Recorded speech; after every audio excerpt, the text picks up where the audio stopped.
Hello， 大家好。今天我们要来谈论的主题是打鼾与睡眠呼吸中止。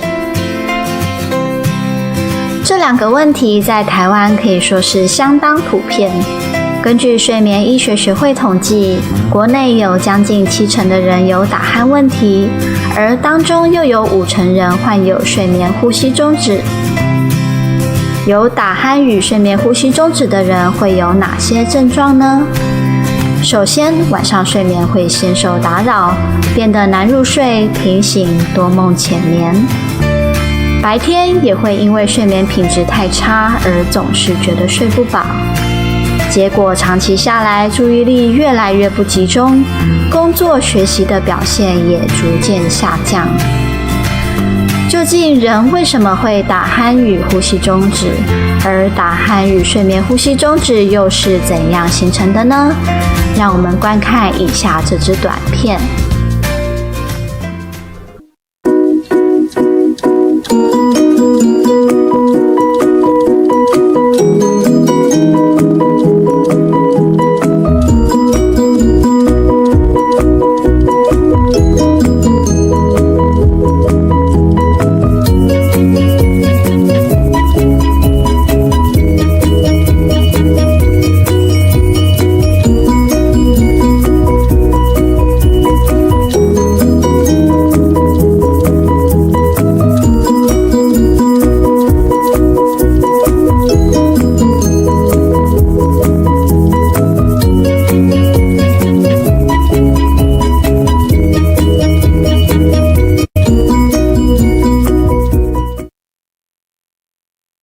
看到这边，许多人一定会问，那我到底该怎么办呢？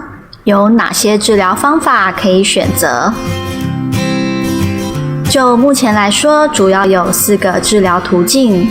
第一个是手术，也就是透过干预性的方式，将阻塞呼吸道的软组织，如舌根、鼻息肉、悬雍垂等部位进行切除、电烧等处理。第二个是呼吸器，依靠空气加压或者是真空吸附口部来打通呼吸道。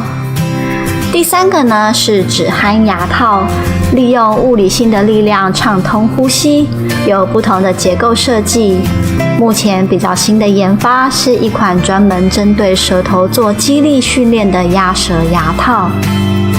最后一个或许是最根本的方法，就是从呼吸矫正与呼吸复健做起。